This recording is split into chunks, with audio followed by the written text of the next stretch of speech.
বামেদের নবান্ন অভিযানের রেশ কাটতে না কাটতেই লালবাজার অভিযান বিজেপির।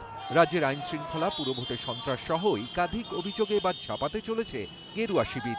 শহরের 3টি কেন্দ্র থেকে মিছিল করে লালবাজারের দিকে যাবেন বিজেপি কর্মী সমর্থকরা। হাওড়া স্টেশনে নেমে মিছিল শুরু করবেন বিজেপির কর্মী সমর্থকরা। সেই মিছিল ব্রেবন রোড ও টি বোর্ড হয়ে লালবাজার যাওয়ার পরিকল্পনা রয়েছে গেরুয়া শিবিরের নেতাদের। আরেকটি মিছিল কলেজ স্ট্রিট থেকে বিবি গাঙ্গুলি স্ট্রিট হয়ে পৌঁছবে লালবাজারে।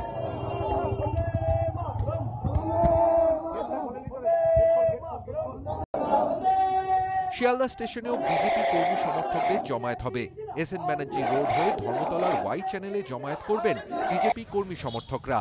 সেখান থেকে ফের মিছিল করে বেন্টিং স্ট্রিট হয়ে লালবাজার যাওয়ার পরিকল্পনা রয়েছে তাদের। তবে মিছিলগুলিকে লালবাজারের আগেই আটকে দিতে চলেছে পুলিশ।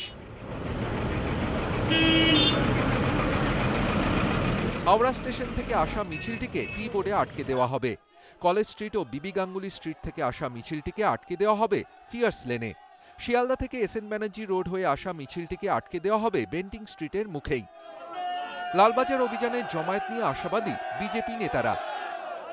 পশ্চিমবাংলায় বিজেপির প্রতি মানুষের যে আকর্ষণ, সমর্থন, বিশ্বাস, তার ফলে আমরা সব জায়গায় সফল হচ্ছি। পশ্চিমবাংলার রাজনীতিতে যে ধরনের হিংসা, পুলিশ অত্যাচার, এখনো একতন্ত্র প্রতিষ্ঠার চেষ্টা, এক পার্টির গণতন্ত্র, এটা পশ্চিমবাংলার রাজনীতিকে কলুষিত করেছে। আমরা তো সাধারণ মানুষকে সঙ্গে নিয়ে, বিশেষ করে যুব সমাজকে সঙ্গে নিয়ে সমস্ত আন্দোলন করছি এবং সেই সংখ্যাটা ব্যাপক আকারে হবে।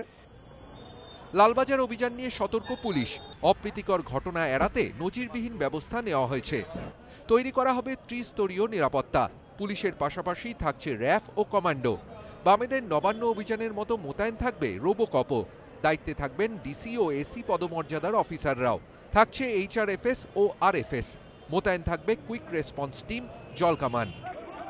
বামেদের নবান্ন অভিযানে সাংবাদিকদের ওপর লাঠি চালানোর ঘটনায় ব্যাকফুটে পুলিশ।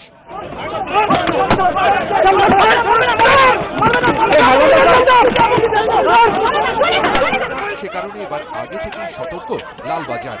সাংবাদিকদের চিহ্নিত করতে পরানো হবে বিশেষ jacket. Bureau report, ETV news Bangla.